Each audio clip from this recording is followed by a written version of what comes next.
Amara, huwag kang umasa. Ang talino mo ay para sa bodega, pero ang puso ko ay para sa aking kapantay. Ipinagkakatiwala kita sa bagong asendero bilang tanda ng ating alyansa.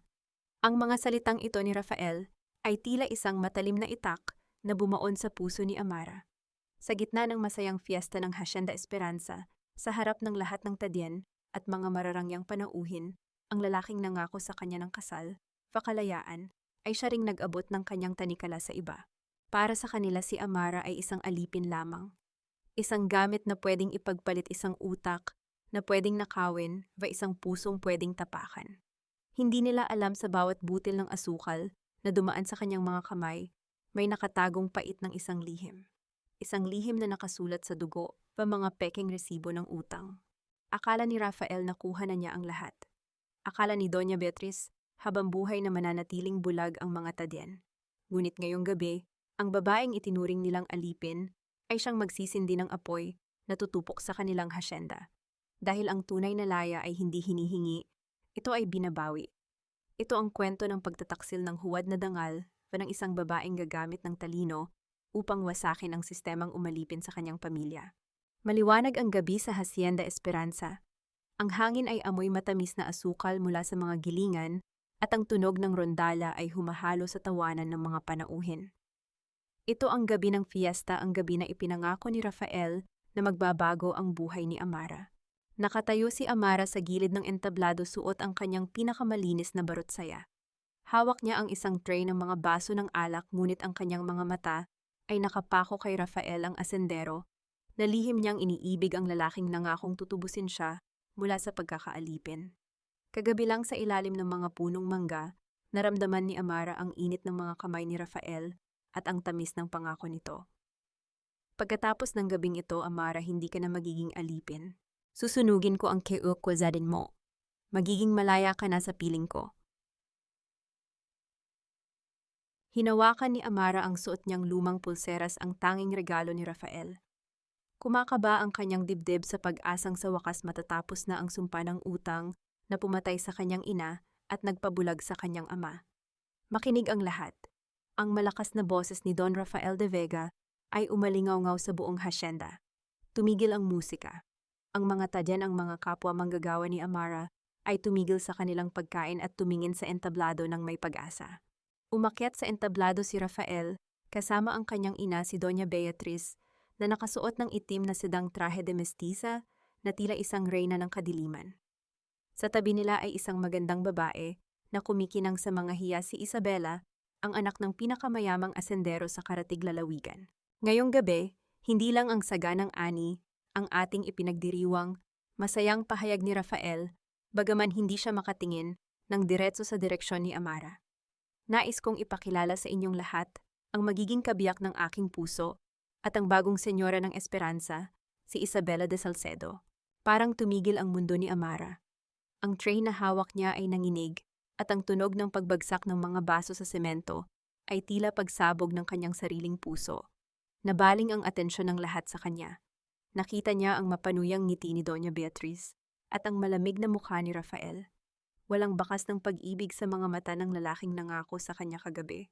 At bilang tanda ng ating pagkakaisa, pagpapatuloy ni Rafael ang kanyang boses, ay tila bakal na ngayon ibibigay ko ang pinakamahalagang asset ng aking bodega. Amara, lumapit ka rito. Nanginginig ang mga binti ni Amara habang humahakbang siya patungo sa entablado. Ang bawat mata ng mga tadyen ay nakatingin sa kanya, ang ilan ay may awa, ang ilan ay may pangungutya. Sa harap ng lahat, kinuha ni Rafael ang isang madilaw na papel mula sa isang envelope. Ang keyokno ng pamilya ni Amara.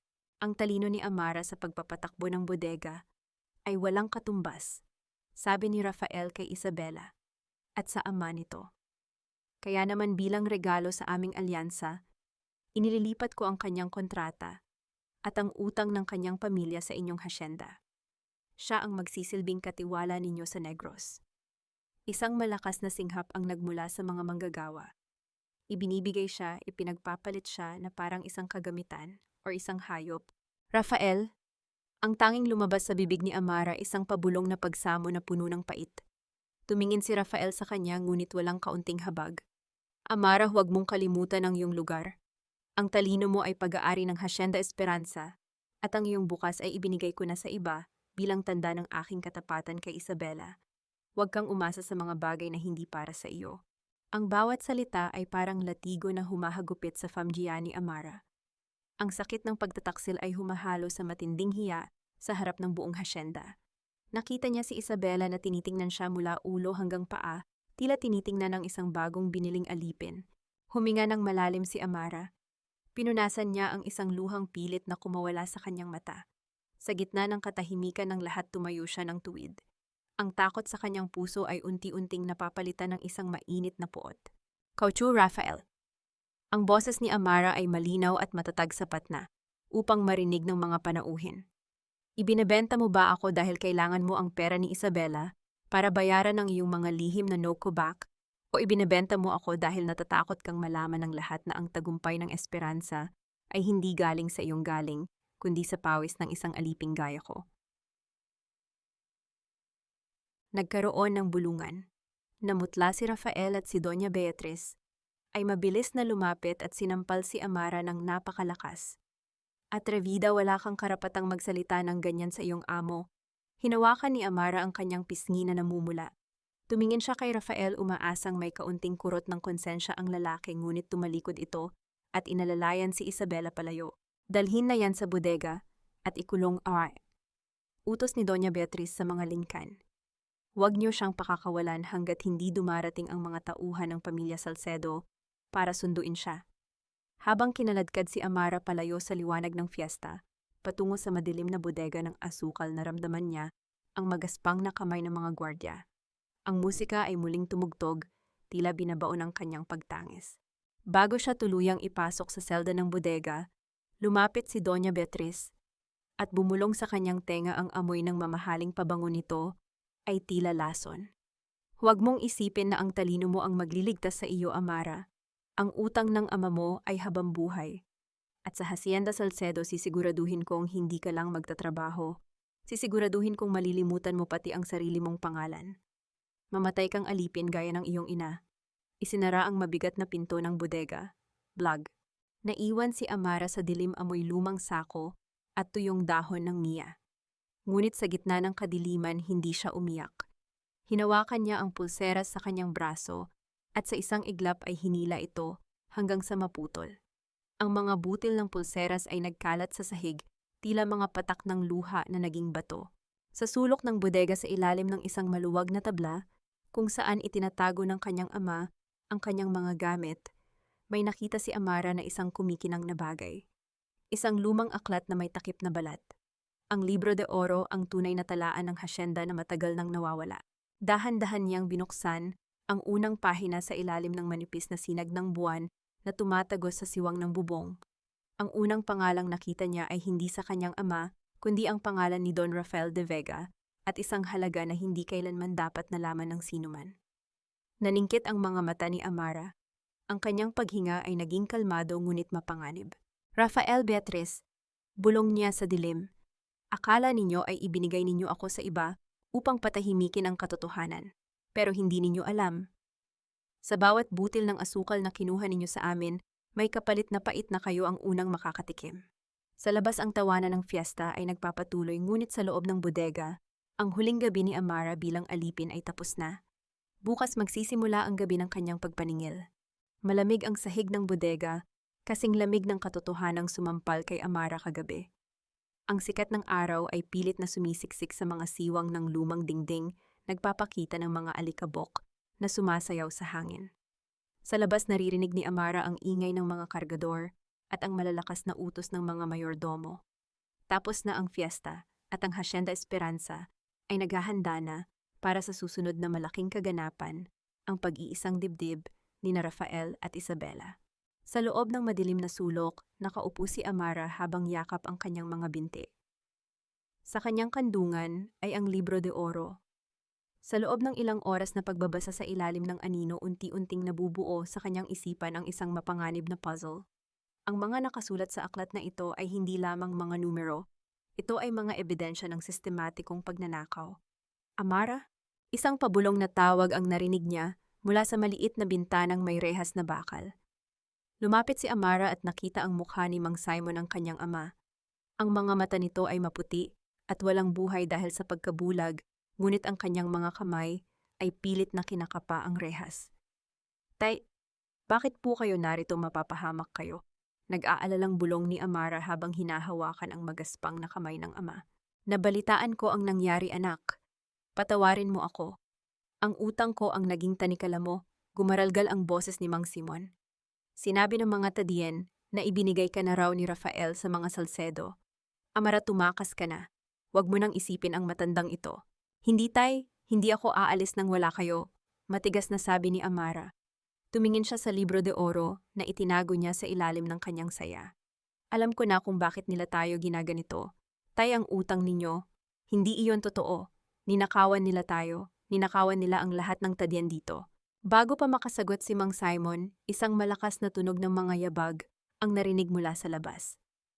Umalis na kayo riyan. Ang bulag na ito wala nang ginawa kundi magkalat ng dumi. Bulyaw ng isang gwardya. Narinig ni Amara ang kalabog ng tungkod ni Mang Simon palayo. Gusto niyang sumigaw, gusto niyang sugurin ng gwardya, ngunit alam niyang kailangan niyang magtiis. Ang galit ay dapat maging mitsa, hindi lang apoy na mabilis na mauubos. Bumukas ang mabigat na pinto ng bodega. Pumasok ang liwanag na nakakasilaw at kasabay nito ang pagpasok ni Doña Beatriz.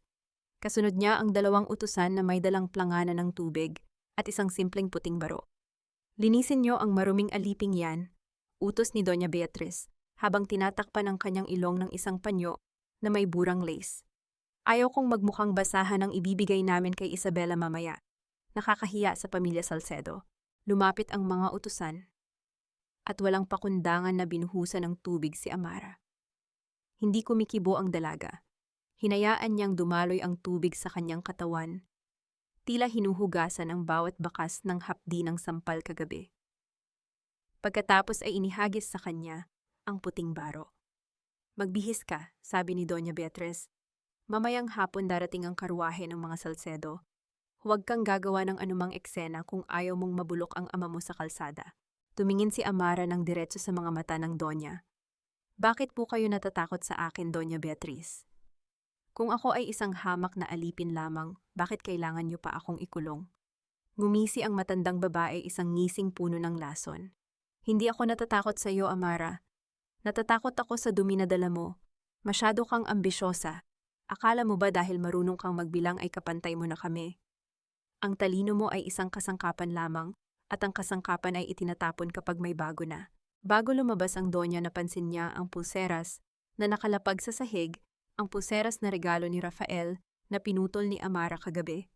Dinampot ito ni Doña Beatriz gamit ang dulo ng kanyang sapatos. Ito ba ang iniingatan mong ginto? Tumawa ang Donya ng mapait. Tingnan mo nang mabuti, Amara. Kinuha ni Doña Beatriz ang pulseras at marahas na kinaskas ito sa isang matalim na kanto ng pader. Ang kulay ginto ay agad na natuklap at lumitaw ang maitim at kalawanging tanso sa ilalim nito. Gaya ng pag-ibig ni Rafael sa iyo, ang pulseras na ito ay huwad. Pintura lamang ang nagpakinang dito, ngunit sa loob ito ay basura. Wika ng Donya bago ihagis ang pulseras sa putikan sa labas ng pinto. Naiwang mag-isa si Amara. Nilapitan niya ang bintana at tiningnan ang pulseras na nakalubog sa putik. Isang mapait na ngiti ang sumilay sa kanyang mga labi. Tama ang Donya. Ang lahat ng pinaniwalaan niya, ang mga bulong ni Rafael, ang mga pangako ng kalayaan, ay pintura lamang. Kinuha niya ang libro de oro at niyakap ito ng mahigpit. Ito ang tunay na ginto. Ito ang katotohanang dudurog sa Hacienda Esperanza. Sa bawat gramo ng asukal na kinuha ninyo sa aking ama, sisiguraduhin kong 1 litro ng luha ang ibabayad ninyo pa, bulong niya. Maya-maya narinig niya ang masayang tugtog ng mga kampana sa malayo. Ang formal na pagtitipon para sa dinhon ni Rafael at Isabela ay nagsisimula na sa mansyon. Habang sila ay nagdiriwang sa ibabaw ng mga mamahaling hapag, ang babaeng itinuring nilang basura ay naghahanda na para sa kanilang pagbagsak. Cliffhanger. Bumalik ang gwardya at may bitbit na isang lalaki. Senyora Beatriz, may nahuli kaming tadyan na sinusubukang ipuslit ang mga sulat ni Amara sa labas. Nanlamig si Amara nang makita ang lalaking duguan na itinapon sa harap ng bodega. Ito ang kanyang kababata na si Elias, ang tanging nakakaalam kung nasaan ang iba pang mga ebidensya ng buon laudum ko pamilya de Vega. Ngayon, Amara, sabi ni Doña Beatriz, na muling bumalik sa pinto. Sino ang susunod? Ang ama mo o ang lalaking ito? Ang bawat patak ng dugo mula sa sugat ni Elias sa semento ay tila lason na dumadaloy sa sistema ni Amara. Gusto niyang sumigaw, gusto niyang dambahin si Doña Beatriz. Ngunit alam niyang iyon ang hinihintay ng matanda, ang makita siyang mawalan ng kontrol. Maawa kayo, wala siyang kasalanan. Mahinang sambit ni Amara, pilit na pinapatatag ang kanyang boses sa kabila ng panginginig ng kanyang mga kamay. Kasalanan ang katapatan sa isang traidor, Amara, malamig na sagot ni Doña Beatriz. Ngayon sabihin mo sa akin, nasaan ang iba pang mga dokumento? Alam kong hindi lang ang libro de oro ang naitago ng bulag mong ama bago siya na aksidente sa gilingan. Nanatiling tikom ang bibig ni Amara. Tumingin siya kay Elias na kahit hirap na sa paghinga, ay umiling ng bahagya isang babala na huwag siyang magsalita. Ayaw mo talagang makipagtulungan? Gumisi ang Donya at bumaling sa gwardya. Dalhin ang matandang Simon dito. Tingnan natin kung gaano katigas ang puso ng anak niya kapag ang ama na niya ang nakasalalay. Huwag pigil ni Amara. Nasa akin ang lahat ng hinahanap niyo. Pero palayain niyo si Elias. Dalhin niyo siya sa labas ng hasyenda at sasabihin ko ang lahat. Isang kasinungalingan. Wala pang hawak na ibang dokumento si Amara, ngunit kailangan niyang bumili ng oras. Isang oras, Amara. Isang oras para ibigay mo ang lahat, wika ni Doña Beatriz, bago talikuran ang bodega. At huwag mong isipin na maloloko mo ako gaya ng pagloko mo sa anak ko. Si Rafael ay gising na mula sa pagkakahaling sa iyo. Nang muling maisara ang pinto, mabilis na lumapit si Amara kay Elias. Elias, patawarin mo ako. Bakit mo ba ito ginawa? Amara, ang libro. Ubo ni Elias may kasamang dugo. Hindi lang yan talaan ng utang. Sa likod ng mga pahina, may mga nakasabog na numero. Yun ang lihim na bodega ni Beatriz. Doon niya itinatago ang asukal na hindi idinedeklara sa Gobernador Chilo. Mabilis na binuksan ni Amara ang libro de oro. Sa unang tingin mukhang mga ordinaryong kwenta lamang ito ng naging ani mula noong nakaraang dekada. Ngunit dahil sa talas ng kanyang mata sa matematika, napansin niya ang kakaibang pattern. Ang mga errors sa bawat pahina, isang labis na sentimo rito, isang kulang na sako roon, ay bumubuo ng isang koordinasyon. Dahan-dahang hinaplos ni Amara ang mga pahina. Napansin niya ang isang bahagi ng papel na mas makapal kaysa sa iba. Gamit ang isang maliit na pako na nakuha niya sa dingding, maingat niyang binalatan ang likod ng huling pahina. Doon tumambad ang isang nakatagong sulat. Hindi ito sulat ni Doña Beatriz, kundi ang orihinal na sulat ng yumaong Don Rafael de Vega, ang ama ni Rafael. Sa sino mang makakabasa nito, naway ibalik ang katarungan sa esperansa. Ang pamilyang Simon ay hindi na baon sa utang. Sila ay pinagkalooban ko ng 10 ektarya ng lupain bilang pambayad sa katapatan ni Simon nang iligtas niya ang aking buhay mula sa sunog. Ang aking asawa si Beatriz ay nabulag ng ganid at pilit na binabawi ang lupang ito sa pamamagitan ng panlilinlang. Nanlamig ang buong pagkatao ni Amara. Ang kanyang ama ay hindi alipin dahil sa utang. Sila ang tunay na may-ari ng bahagi ng lupaing pinagtatrabahuhan nila.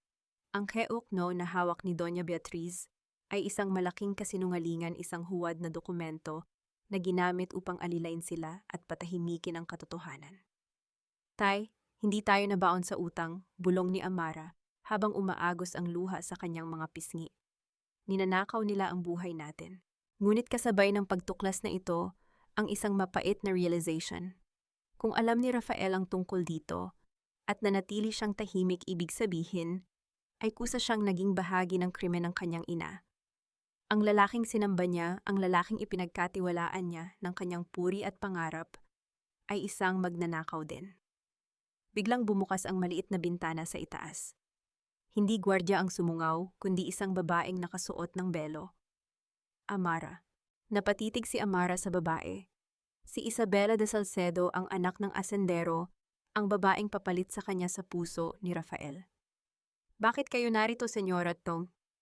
Tanong ni Amara, mabilis na itinago ang libro sa ilalim ng mga lumang sako. Hindi ako narito para saktan ka. Mabilis na sabi ni Isabela. Ang kanyang boses ay puno ng kaba. Narinig ko ang usapan ni na Doña Beatriz at Rafael sa hardin. Amara plano nilang sunugin ang bodegang ito mamayang gabi bago ang seremonya. Gagawa sila ng aksidente para mawala ang lahat ng ebidensya at para mawala ka na rin. Nanlaki ang mga mata ni Amara. Bakit niyo ito sinasabi sa akin? Dahil ayaw kong ikasal sa isang lalaking may bahid ng dugo ang mga kamay, sagot ni Isabela. At dahil ang mga Salcedo kahit asendero kami ay may dangal. Hindi kami nakikipag-alyansa sa mga mamamatay tao. Heto ang susi ng likurang pinto. Tumakas na kayo. Inihulog ni Isabela ang isang maliit na susi bago mabilis na naglaho sa dilim. Hawak ni Amara ang susi ngunit ang kanyang tingin ay bumalik sa Libro de Oro. Maaari siyang tumakas, maaari niyang iligtas ang kanyang buhay. Pero kung aalis siya ngayon, mananatiling alipin ang kanyang ama at ang daan-daang tadya na umaasa sa kanya. Isang cold decision ang nabuo sa isip ni Amara. Hindi ako tatakas, Peta. Bulong niya kay Elias na nagtataka. Elias, kailangan mong lumabas at hanapin ang Gobernador Chilo sa kabisera. Ipakita mo ang Libro de Oro. Ako, may iwan ako rito. Pero Amara, papatayin ka nila, Kat. Git ni Elias. Hayaan silang magningas ng apoy. Sabi ni Amara, ang kanyang mga mata ay tila nagbabaga na rin.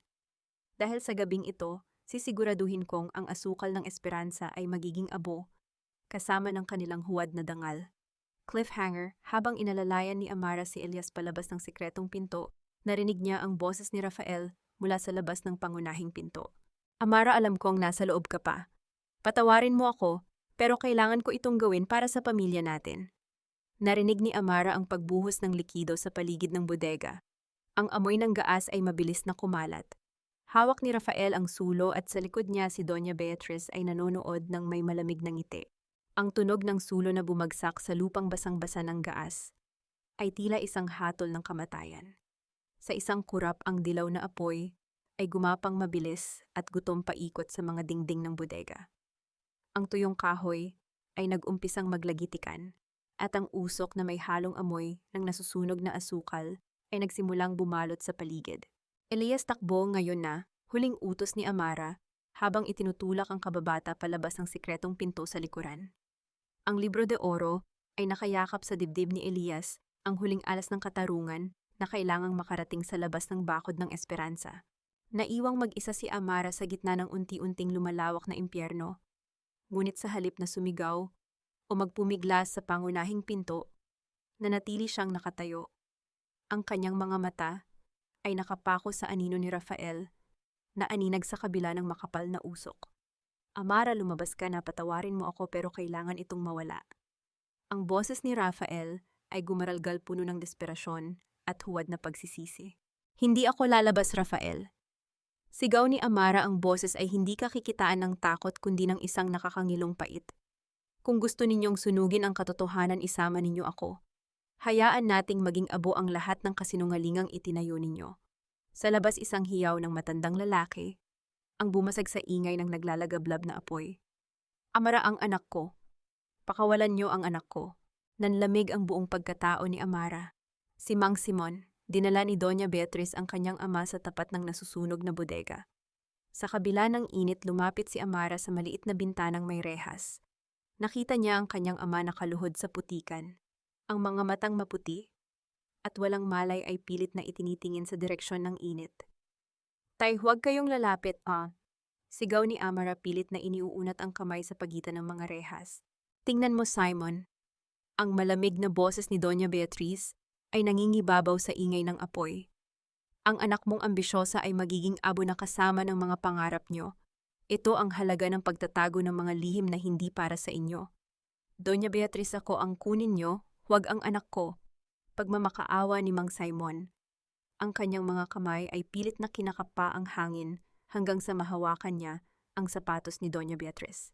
Ngunit ang Doña ay marahas na tinabig ang matanda. Sa harap ni Amara, nakita niya ang kanyang ama na bumagsak sa putikan, walang kalaban-laban, bulag at inaalipusta. Doon tumama ang isang masakit na realization kay Amara.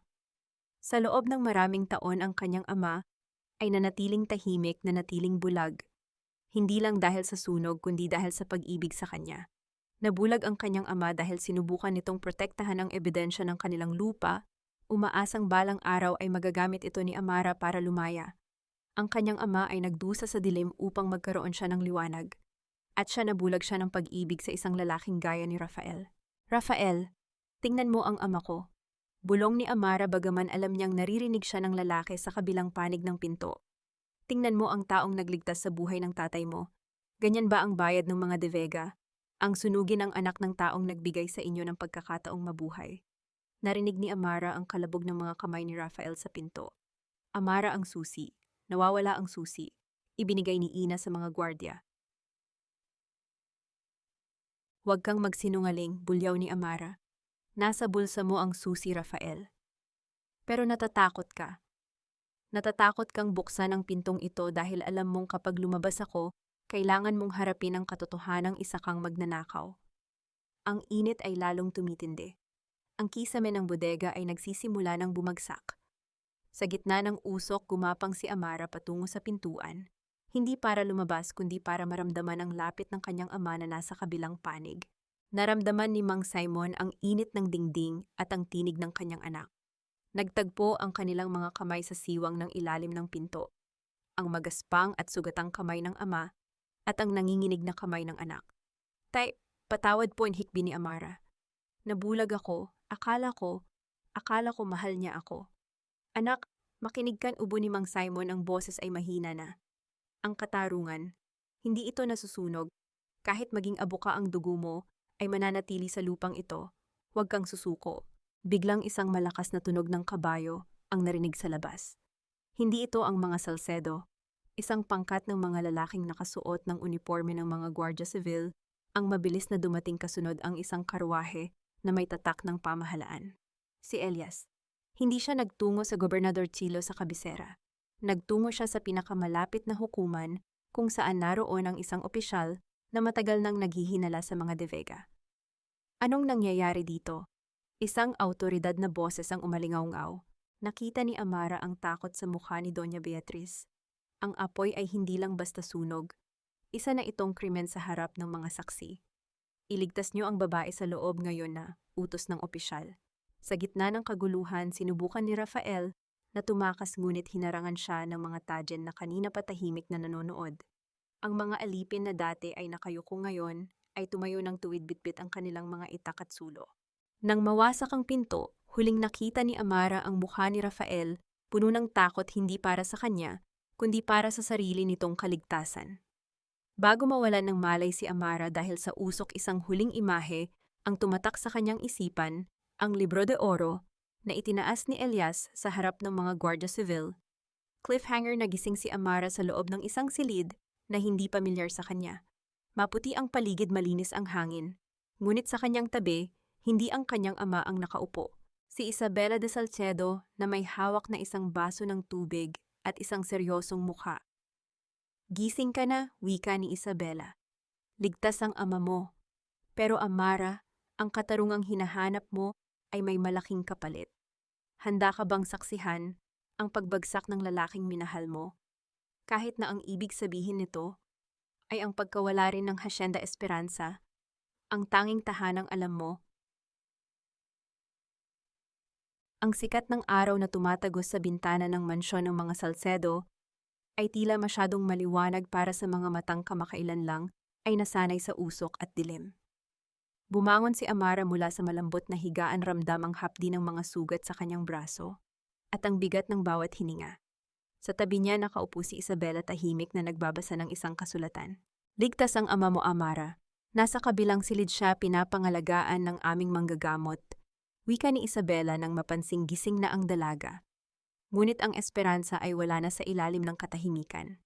Ang balita tungkol sa sunog at ang Libro de Oro ay mabilis na kumalat sa buong Negros. Ang mga De Vega ay nasa ilalim na ng investigasyon. Bakit niyo po ito ginagawa, Senyorita? Mahinang tanong ni Amara. Asendero rin kayo. Ang katarungan ko ay nangangahulugan ng kahihiyan sa inyong uri. Dahil ang tunay na kapangyarihan ay hindi nakukuha sa panlilinlang, seryosong sagot ni Isabela. At dahil may isang tao sa labas na kanina pa gustong humingi ng tawad sa iyo. Ngunit babala, Amara, ang tawad ng isang duwag ay mas mapanganib kaysa sa galit ng isang kaaway. Lumabas si Isabela at ilang sandali pa ay pumasok si Rafael. Hindi ito ang Rafael na nakasuot ng plansadong traje na nakita ni Amara sa fiesta. Gusot ang kanyang baro, magulo ang buhok, at ang kanyang mga mata ay lubog at puno ng takot. Amara, tawag niya, ang boses ay nanginginig. Humakbang siya palapit, ngunit agad ding huminto nang makita ang pandidiri sa mga mata ni Amara. Salamat sa Diyos at ligtas ka. Hindi ko mapapatawad ang sarili ko kung may nangyaring masama sa iyo. Huwag mong banggitin ang pangalan ng Diyos, Rafael. Malamig na tugon ni Amara. Dahil noong ibinabagsak mo ang sulo sa gaas, wala kang iniisip kundi ang itago ang iyong mga kasalanan. Nasaan ang lalaking nangakong pakakasalan ako? Nasaan ang lalaking nangakong palalayain ang ama ko? Napayuko si Rafael. Lumapit siya sa gilid ng higaan at inilapag ang isang maliit na bag na gawa sa pelus. Ang tunog ng mga barya sa loob ay nagpahiwatig ng bigat ng ginto. Amara, makinig ka. Gipit ako. Bulong ni Rafael, ang kanyang boses ay puno ng desperasyon. Hindi lang si Ina ang may kagagawan nito. May mga no-ko back ako sa Maynila na kailangang bayaran. Kung hindi ko pakakasalan si Isabela, kukunin ng mga nagpautang ang lahat sa amin. Kaya ko lang ginawa yun. Kaya ko lang pumayag na ilipat ang kontrata mo dahil alam kong doon magiging ligtas ka, kaysa sa piling ng galit kong ina. Isang mapait na halakhak ang kumawala sa mga labi ni Amara. Ligtas ipinagpalit mo ako para pambayad sa iyong sugal at ang tawag mo roon ay pagliligtas. Napakaduwag mo, Rafael. Ginawa mong tuntungan ang dangal ko para lang hindi ka malubog sa sarili mong putik. Heto, pilit na inabot ni Rafael ang bag ng ginto. Sapat na ito para makapagsimula kayo ng ama mo sa ibang lalawigan. Sumakay na kayo sa barko bukas ng madaling araw. Huwag ka nang magsalita sa hukuman. Iwanan mo na ang libro de oro kay Isabela at hayaan mo nang kami ang mag-ayos nito. Sa perang ito magiging malaya ka na, Amara. Hindi mo na kailangang maging alipin. Tiningnan ni Amara ang bag ng ginto. Ito ang perang sapat upang mabili ang lahat ng pangarap niya noon. Ito ang kalayaang matagal niyang ipinagdasal. Ngunit habang nakatitig siya sa ginto, nakikita niya ang bawat patak ng pawis ng kanyang ama, ang bawat latay sa likod ng mga tadyen, at ang bawat kasinungalingang itinayo ng mga De Vega. Dahan-dahan niyang kinuha ang bag. Akala ni Rafael ay nagtagumpay siya, isang tipid na ngiti ang sumilay sa kanyang mukha. Ngunit sa isang iglap, binuksan ni Amara ang bag at isinabog ang mga gintong barya sa mukha ni Rafael. Ang mga barya ay nagkalat sa sahig, tila mga butil ng asukal na wala ng halaga. Ang kalayaan ko ay hindi binabayaran ng gintong galing sa pagnanakaw, Rafael. Dahan-dahang tumayo si Amara kahit masakit ang kanyang katawan. Tumayo siya ng mas mataas kaysa sa nakaluhod na asendero. Ang kalayaan ay binabawi, at ang katarungan para sa ama ko ay hindi matatawaran ng kahit anong halaga na kaya mong ibigay. Amara, papatayin ka ni Ina. Kapag itinuloy mo ito, sisirain mo ang Hacienda Esperanza. Sigaw ni Rafael, ang kanyang takot ay mas nangingibabaw na kaysa sa kanyang pagsisisi. Hindi ko sisirain ang Esperanza, tugon ni Amara habang lumalakad patungo sa pinto. Ang Esperanza ay matagal nyo nang sinira noong itinayo nyo ito sa ibabaw ng mga bangkay ng katotohanan. Ako, bubuksan ko lang ang mga mata ng lahat upang makita nila ang kabulukan sa loob nito. Huminto si Amara sa may pintuan at lumingon sa huling pagkakataon sa lalaking dati niyang minahal. Ang sabi ni Doña Beatriz, ang pulseras na ibinigay mo ay tanso lang na pinintahan ng ginto. Tama siya. At ikaw, Rafael, ikaw ang tansong yon. Mukhang asendero, mukhang marangal, ngunit sa loob ikaw ay kalawang na sumisira sa lahat ng mahawakan mo. Lumabas si Amara at iniwan ang asenderong duwag na nakaluhod sa gitna ng kanyang mga gintong barya. Sa labas naghihintay si Isabela. Ano ang pasyamonan? Tanong ng senyora. Ipakita niyo sa akin ang daan patungo sa hukuman, wika ni Amara. Dahil sa araw na ito ang aliping ipinagpalit niyo ay siya namang magpapalit sa takbo ng kasaysayan ng Negros. Cliffhanger. Habang naglalakad si Amara pababa ng mansyon, nakita niya ang isang pangkat ng mga tadyan mula sa Esperanza na naghihintay sa labas ng gate. Hawak nila ang kanilang mga lumang sombrero, tila may hinihintay. Ngunit sa likod nila isang karwahe na may itim na kurtina ang dahan-dahang humihinto, ang karwahe ni Doña Beatriz na may dalang isang dokumentong maaaring bumura sa lahat ng ebidensyang hawak ni Amara. Huminto ang mundo sa labas ng mansyon ng mga Salcedo. Ang tanging naririnig ay ang kalansing ng mga kadena ng kabayo at ang marahas na pagbukas ng pinto ng itim na karwahe. Lumabas si Doña Beatriz Tindigrena at may hawak na isang dokumentong may selyong mola. Ang kanyang mukha ay tila semento, walang emotion maliban sa isang mapanganib na kislap sa kanyang mga mata. Amara. Ang boses ng Donya ay tila kalansing ng malamig na bakal. Huwag mong sayangin ang lakad mo patungo sa hukuman. Ang libro de oro na ipinagmamalaki mo. Isang pirasong papel lamang iyan kung ihahambing sa eskritura de propiedad na hawak ko. Ngayong umaga bago pa sumikat ang araw, ang bawat pulgada ng lupa ni Simon ay opisyal nang naisalin sa aking pangalan bilang kabayaran sa inyong pangungulimbat sa bodega. Naghari ang bulungan sa mga tadyan. Ang pag-asa sa kanilang mga mukha ay mabilis na napalitan ng pamilyar na takot. Alam nila ang kapangyarihan ng tinta at selyo sa ilalim ng batas ng mga Kastila. Pagnanakaw, hindi makapaniwalang ulit ni Amara. Kayo ang nagnakaw sa amin, Doña Beatriz, ninakaw ninyo ang paningin ng aking ama, ang aking kabataan, at ang dangal ng lahat ng manggagawa sa Esperanza. Ang tinta ay hindi nagsisinungaling, Amara. Ang mga tao lamang ang gumagawa nito, gumisi ang Donya sabay itaas ng dokumento. At ayon sa kasulatang ito, kayo ang may utang, kayong lahat. Bago pa makasagot si Amara, humakbang si Isabela sa kanyang tabi. Ang tinta ay maaaring magsinungaling, Doña Beatriz, kung ang pen na ginamit ay isinawsaw sa lason ng kasalanan. Amara, pumasok tayo. May huling regalo ako sa iyo bago ka tumuloy sa hukuman. Sa loob ng silid-aklatan ng mga Salcedo, inilatag ni Isabela ang ilang mga lumang Huadon invoices at mga ulat ng kargamento mula sa daungan ng Iloilo na palihim niyang nakuha mula sa mga kasosyo ng kanyang ama. Tingnan mo ito, Amara, wika ni Isabela. Dito mo gamitin ang talinong kinatatakutan nila. Doon muling naging Nukuanko si Amara. Ang kanyang mga daliri ay mabilis na tumakbo sa mga numero. Sa unang tingin mukhang maayos ang lahat.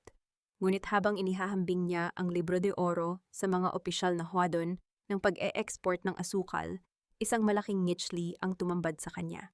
Ang Esperanza ay naguulat lamang ng 50% ng kanilang ani sa gobernadorcillo. Bulong ni Amara, ang kanyang mga mata ay naniningkit sa bawat numerong nababasa. Sinasabi nila na ang kalahati ng ani ay nasira ng peste, pero ayon sa aking sariling talaan sa bodega, bago ito sunugin ang lahat ng sako ay maayos na nailabas. Ibig sabihin, simula ni Isabela. Ibig sabihin, ang Hacienda Esperanza ay buon laudong sugar smuggling, dugtong ni Amara. Itinatago nila ang kalahati ng asukal upang hindi magbayad ng buwis sa Vungtatayban niya. At ang asukal na iyon ay inilalabas sa madaling araw gamit ang mga lihim na bangka sa baybayin ng Negros. Kinuha ni Amara ang isang panulat at mabilis na nag-audit sa gilid ng papel. Ang halaga ng itinatago nilang asukal sa loob ng 5 taon ay higit pa sa kabuang halaga ng Hacienda Esperanza. Iyan ang dahilan kung bakit kailangang mabaon sa utang ang mga tadyen, kailangan nilang palabasin na nalulugi ang hasyenda upang walang maghinala sa kanilang yaman. Ngunit ang pinakamasakit na bahagi ng kanyang natuklasan ay ang huling Huadon. Isang lihim na kargamento na may petsang noong nakaraang linggo lamang. Ang pirma sa ilalim ng authorized representative ay hindi kay Doña Beatriz. Pirma ito ni Rafael. Napaupo si Amara, ang kanyang puso ay tila muling pinipiga. Si Rafael, ang lalaking nangako sa kanya ng kalayaan, habang ang kanyang mga kamay ay abala sa pagpirma ng mga ilegal na kargamentong lalong nagbabaon sa kanya sa putikan. Hindi lang pala ito basta hunyok. Si Rafael ang arkitekto ng kanyang pagdurusa sa nakalipas na mga buwan. Amara, kung dadalhin mo ito sa hukuman, hindi lang utang ang mawawala, babala ni Isabela. Traidor sa Espanya ang sinumang nagnanakaw sa buwis ng reyna. Ang parusa ay garote o habambuhay na pagkabilanggo. At ang Hacienda Esperanza ay kukumpiskahin ng gobyerno. Tumingin si Amara sa bintana. Nakita niya ang mga tadyen na naghihintay pa rin sa labas. Nakita niya ang kanyang ama na nakaupo sa isang silya, ang mukha ay nakaharap sa hangin, tila hinihintay ang amoy ng laya. Kung ang kalayaan ng lahat ay kapalit ng pagbagsak ng lalaking minahal ko, hihilingin ko pa sa langit na mas mabilis na bumagsak ang hatol. Wika ni Amara, ang boses ay wala ng bakas ng pag-aalinlangan. Sa sandaling iyon, ang kanyang muktiw ay tuluyan ng nagbago. Hindi na siya naghahangad ng simpleng tsoktan. Ngayon ang layunin niya ay ang mawasak ang buong Hethong Nudich na itinayo sa ibabaw ng mga bakas ng asukal. Habang inihahanda ni Amara ang kanyang mga ebidensya, isang malakas na kalabog ang narinig sa pinto. Pumasok ang isang utusan na mumutla sa takot. Senyora Isabela, si Amara, may mga Guardia Civil sa labas. May dalang warrant para sa pag-aresto kay Amara sa kasong falsification of documents at theft. Itinuro siya ni Rafael de Vega bilang utak ng pagnanakaw sa kanilang bodega. Napatayo si Amara. Ang huling natdaw ko fanboy da hasung. Rafael, sa takot na mabuksan ang kanyang mga lihim, ay naunang bumitaw ng hatol. Buksan ang pinto sa ngalan ng batas. Ang sigaw ng sarhento ng Guardia Civil ay tila kulog na yumanig sa loob ng silid-aklatan. Pumasok ang 4 na kawal, ang kanilang mga bayoneta ay kumikinang sa ilalim ng liwanag ng lampara. Sa likuran nila dahan-dahang pumasok si Rafael. Ang kanyang mukha ay maputla, hindi makatingin ng diretso, ngunit ang kanyang tindig ay tila pader na nagtatago ng kanyang takot. Iyan ang babaeng sinasabi ko, sarhento. Wika ni Rafael, ang boses ay malamig at mechanical. Si Amara Simon, ninakawan niya ang aming bodega at gumawa ng mga peking dokumento upang palabasin na ang aming pamilya ay may pagkukulang sa vungtat. Rafael ko, sigaw ni Isabela humarang sa harap ni Amara. Alam mong hindi iyan totoo. Ang mga dokumentong hawak niya ang magpapatunay ng inyong mga lihim. Isabela, huwag kang magpaakay sa matatamis na salita ng isang alipin, sabat ni Doña Beatriz, na pumasok din sa silid, may hawak na pamaypay na tila isang sandata. Ang mga ebidensya niya ay gawa-gawa lamang upang pagtakpan ang sarili niyang pagnanakaw. Sarhento, dalhin na siya sa piitan ng kabisera. Lumapit ang mga kawal upang hawakan ang mga braso ni Amara.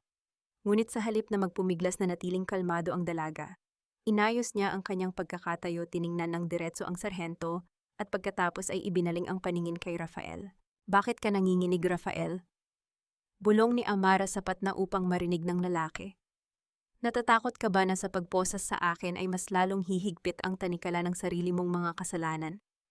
Ang asukal sa iyong mga kamay ay hindi mo mahuhugasan ng aking dugo.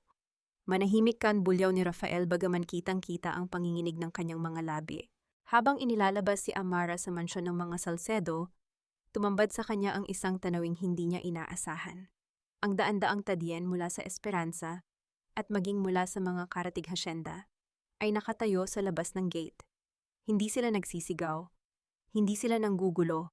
Sila ay nakatayo lamang ng tuwid, hawak ang kanilang mga lumang sombrero, tila isang hukbo ng mga anino na nagbibigay pugay.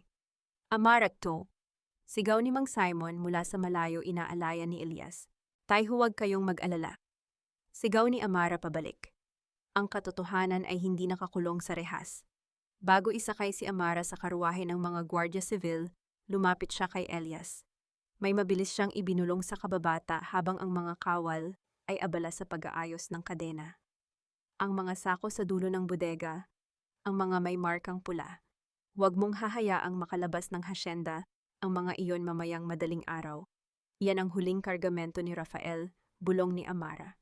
Tumango si Elias, ang kanyang mga mata ay nagbabaga sa determinasyon. Sa loob ng madilim na karwahe, habang tinatahak ang daan patungo sa kabisera, hindi takot ang nararamdaman ni Amara. Ang kanyang utak ay tila isang mabilis na abacus. Binibilang ang bawat galaw ni Doña Beatriz.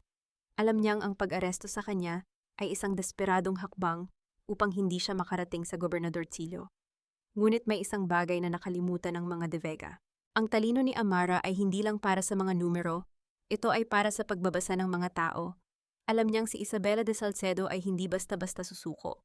Alam niyang ang dangal ng mga Salcedo ay mas matimbang kaysa sa alyansa ng kasalanan. Ang mansion yung Esperanza ay nagmumukhang isang palasyo ng kasinungalingan ngayong gabi. Ang buong mga pader ay napapalamutian ng mga bulaklak na puti, at ang mga kristal na baso ay kumikinang sa ilalim ng liwanag ng mga dambuhalang kandelabra. Dumating na ang mga pinakamakapangyarihang asendero ng Negros, kabilang ang Gobernador Tillo na nakaupo sa gitna ng hapag naghihintay sa formal na anunsyo ng dinhon.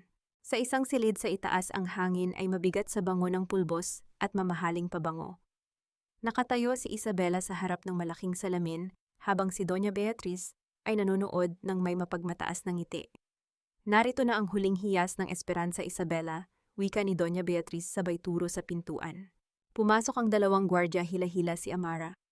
Ang kanyang mga kamay ay muling nakatali, ang kanyang baro ay marumi, at ang kanyang mukha ay nakayuko.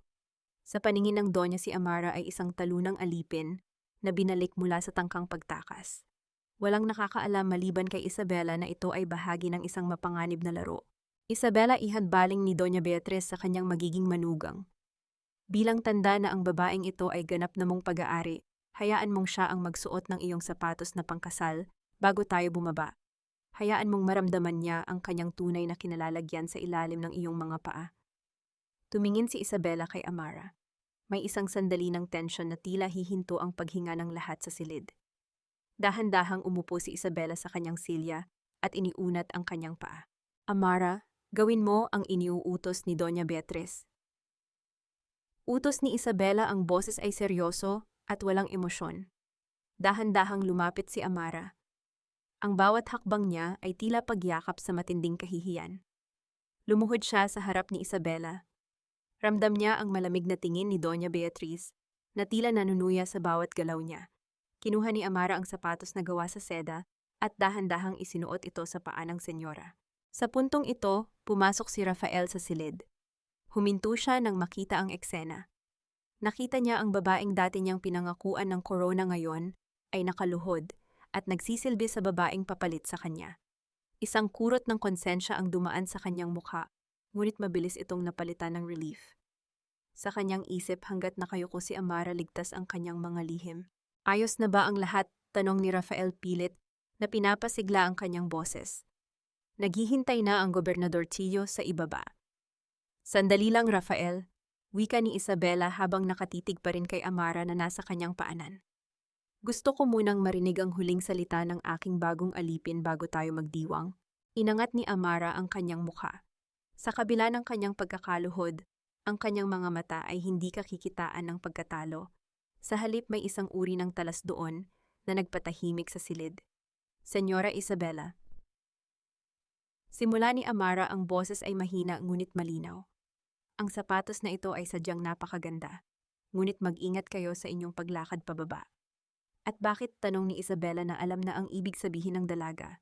Dahil ang pundasyon ng hasyendang ito ay gawa sa asukal na hinaluan ng dugo at kasinungalingan, wika ni Amara habang hinihigpitan ang pagkakaayos ng sapatos.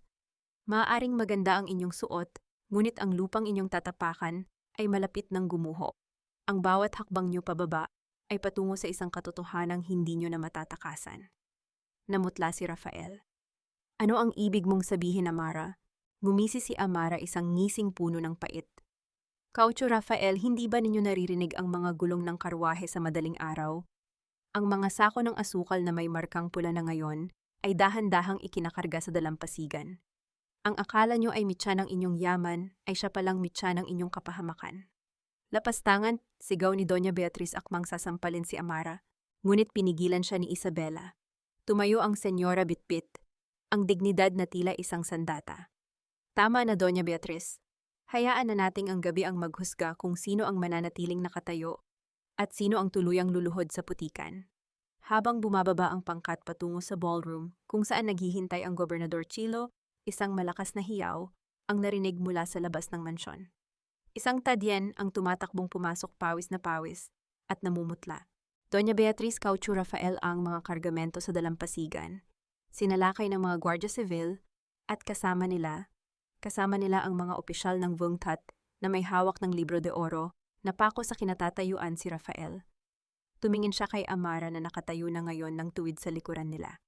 Isang huling tingin ang ibinigay ni Amara kay Rafael, isang tingin na nagsasabing ang gabi ng paniningil ay dumating na. Ang musika ng rondala ay biglang namatay, na tila isang huling hininga ng isang naghihingalong tao. Sa gitna ng ballroom, ang Gobernador Chillo ay dahan-dahang tumayo, ang kanyang mukha ay puno ng pagdududa at awtoridad. Ang mga asendero ay nagsimulang magbulungan at ang bango ng mamahaling alak ay tila napalitan ng amoy ng papalapit na unos. Ano ang ibig sabihin nito, Doña Beatriz? Isang kargamento ng asukal na hindi idineklara sa VUNGTAT. Tanong ng Gobernador Chillo, ang boses ay mabigat at mapanganib. Isang malaking pagkakamali lamang ito, Gobernador Chillo, Mabilis na tugon ni Doña Beatriz bagaman bakas ang panginginig sa kanyang mga kamay na hawak ang pamaypay.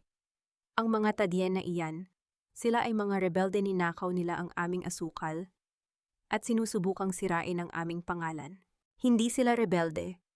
Sigaw ni Amara, humakbang siya sa gitna ng liwanag. Sa kabila ng dumi sa kanyang mukha, ang kanyang tindig ay tila isang reyna. Sila ang mga taong pinagnakawan ninyo ng pawis at lupa. Gobernador Chillo, ang asukal na nasa dalampasigan ay may markang pula, ang lihim na tanda ng mga De Vega para sa kanilang buonlaw. At ang libro de oro na hawak ng inyong mga opisyal ang magsasabi kung gaano karaming buwis ang ninakaw nila sa Espanya. Manahimik ka, alipin. Bulyaw ni Rafael, akmang susugurin si Amara. Ngunit bago pa siya makalapit, hinarang siya ni Isabela. Hayaan mo siyang magsalita, Rafael. O baka naman natatakot ka dahil alam mong bawat sako doon ay may bakas ng iyong sariling pirma. Dahil sa matinding gulo, iniutos ni Doña Beatriz sa kanyang mga linkan na dakpin si Amara at hilahin ito palabas ng ballroom. Sa kaguluhan ng gabi, dinala si Amara pabalik sa bodega ng asukal, ang lugar kung saan nagsimula ang lahat. Midturn. Sa loob ng madilim na bodega, muling hinarap ni Amara si Doña Beatriz. Ngunit sa pagkakataong ito, ang Doña ay may hawak na sulo. Ang kanyang mga mata ay nanlilisik sa galit. Akala mo ba ay mananalo ka, Amara? Ang katotohanan ay madaling maging abunwika ni Doña Beatriz. Susunugin ko ang bodegang ito kasama ang lahat ng ebidensya. At kasama ka. Sasabihin ko sa Gobernador Chillo na sinunog ninyo ito upang pagtakpan ang inyong pagnanakaw. Inahwag, isang boses ang narinig mula sa pinto. Si Rafael. Pumasok si Rafael, hingal na hingal. Tumingin siya kay Amara pagkatapos ay sasulo sa kamay ng kanyang ina. Sa isang sandali, nakita ni Amara ang huling kislap ng konsensya sa mga mata ng lalaki. Inasapat na wika ni Rafael, ang boses ay puno ng pagod. Tapos na tayo. Alam na ng Gobernador Chillo ang lahat. Kung papatayin mo siya, lalo lang tayong mababaon. Duwag, sigaw ni Doña Beatriz. Ginawa ko ito para sa iyo, para sa hasyendang ito. Sa gitna ng kanilang pagtatalo, aksidenteng nabitawan ni Doña Beatriz ang sulo sa ibabaw ng mga tuyong dahon ng Mia. Mabilis na gumapang ang apoy. Ang amoy ng gaas na kanina pa nakahanda ay muling bumalot sa hangin. Amarag, sigaw ni Rafael. Nilapitan niya ang dalaga at mabilis na kinalas ang mga tali sa kamay nito. Tumakas ka na. Yan lang ang tanging magagawa ko para sa iyo. Bakit, Rafael? Bakit ngayon lang? Tanong ni Amara, ang mga mata ay puno ng pait habang ang apoy ay unti-unting lumalaki sa pagitan nila. Dahil kahit sa huling sandali, napatunayan kong ikaw ang may pinakamahalagang puso sa hasyendang ito at ako ang pinakawalang silbi. Malungkot na sagot ni Rafael. Umalis ka na, Amara. Iligtas mo ang iyong sarili. Sinubukan ni Rafael na hilahin si Doña Beatriz palabas. Ngunit ang matanda ay tila nawala na sa sariling isip. Pilit na isinasalba ang ilang mga dokumento sa gitna ng apoy. Nagawa ni Amara na makalabas sa maliit na siwang ng bodega bago ito tuluyang lamunin ng apoy.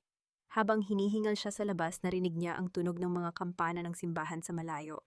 Hindi ito kampana para sa dinhon, kundi para sa isang malaking sakuna. Tumingin si Amara sa nagliliyab na bodega. Ang lahat ng kasinungalingan, ang lahat ng pait ay unti-unti nang nagiging abo. Ngunit sa kanyang kamay, hawak pa rin niya ang pinakamahalagang piraso ng papel, ang orihinal na kasulatan ng lupain ng kanyang ama na naisalba niya mula sa libro de oro. Bukas bulong ni Amara sa gitna ng init ng apoy, sa harap ng nyato at sa harap ng Diyos, tatapusin natin ang laban na ito. Sa dilim nakita niya ang anino ni Elias at ng mga tadyen na naghihintay sa kanya. Ang gabi ng paghihiganti ay tapos na. Ang madaling araw ng katarungan ay malapit na. Ang tunog ng batingaw ng simbahan ay hudyat ng madaling araw, ngunit ang langit ng Hacienda Esperanza ay nananatiling mapula dahil sa nagbabagang bodega. Sa tapat ng Cathedral ng San Jose, kung saan dapat idaraos ang pagtatapos ng pagdiriwang, nagtipo ng lahat. Ang Gobernador Chillo, ang mga asendero at ang daan-daang tadyen na tila isang dagat ng mga puting kamiseta sa ilalim ng liwanag ng mga sulo. Bumukas ang malaking pinto ng cathedral. Lumabas si Doña Beatriz, maitim ang mukha sa usok at ang marangyang trahe de mestiza ay punit-punit na. Kasunod niya si Rafael na tila isang bangkay na naglalakad ang mga mata ay nakapako sa lupa. Gobernador Silo ta. Sigaw ni Doña Beatriz, ang boses ay puno ng pait. Ang babaeng alipin na si Amara ang sumunog sa aming bodega. Sinubukan niya kaming patayin upang itago ang kanyang pagnanakaw. Nasaan ang hustisya para sa mga De Vega? Isang katahimikan ang bumalot sa plaza. Ngunit mula sa kadiliman ng kalsada, isang figura ang dahan-dahang lumitaw. Si Amara. Ang kanyang mukha ay may bakas ng uling, ang kanyang mga kamay ay may mga sugat mula sa apoy, ngunit ang kanyang tindig ay mas matuwid pa sa mga haligi ng simbahan. Sa likuran niya dahan-dahang naglalakad ang mga tadyan kasama si Elias na inaalayan ang bulag na si Mang Simon. Ang hustisya ay wala sa mga labi ng isang mamamatay tao, Doña Beatriz. Ang boses ni Amara ay umalingaw-ngaw sa buong plaza, malinaw at walang takot. Amara't sigaw ni Rafael, ang kanyang boses ay puno ng takot. Akala ko ay wala ka na. Inasahan ninyong magiging abo ang katotohanan kasama ko, Tad. Wika ni Amara habang humahakbang patungo sa tapat ng Gobernador Silo. Itinaas niya ang libro de oro at ang orihinal na kasulatan ng lupa. Ngunit ang Panginoon ay hindi natutulog. Gobernador Silo, narito ang katotohanan sa likod ng asukal ng esperanza. Lumapit ang mga opisyal at kinuha ang mga dokumento. Sa ilalim ng liwanag ng sulo, binasa ng Gobernador Silo ang mga lihim na pahina. Ang bawat salita ay tila isang nut daw na tumatama sa dangal ng mga De Vega. Ang libro de oro na ito, simula ng Gobernador Silo, ang boses ay puno ng puot, ay hindi lamang talaan ng utang. Ito ay talaan ng pagnanakaw. Ninakawan ninyo ang vungtat ng buwis sa loob ng 5 taon, at ang mas malala, ang pamilya ni Simon ay hindi alipin. Itinaas ng Gobernador Silo ang eskritura de propiedad.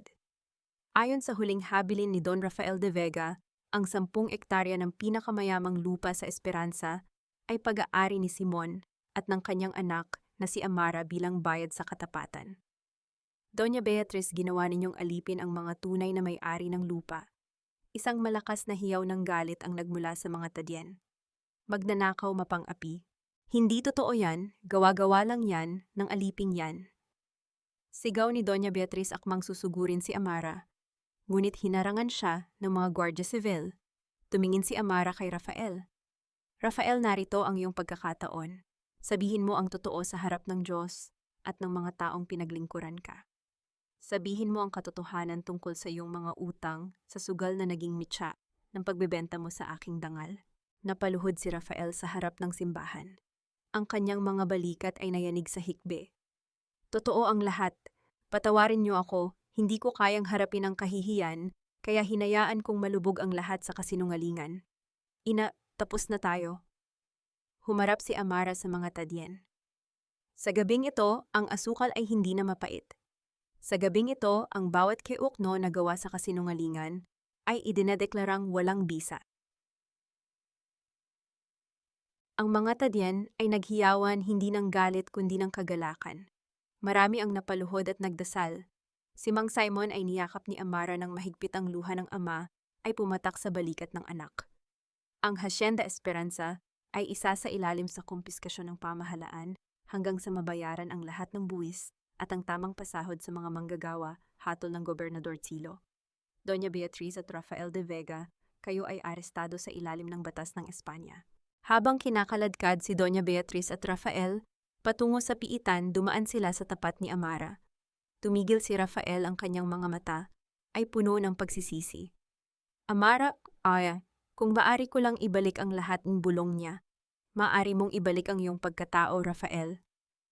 Tugon ni Amara, ang boses ay wala ng puot, tanging isang malalim na kapayapaan. Ngunit ang Amara na minahal mo ay namatay na sa apoy ng bodega. Ang nakatayo sa harap mo ngayon ay isang babaeng malaya.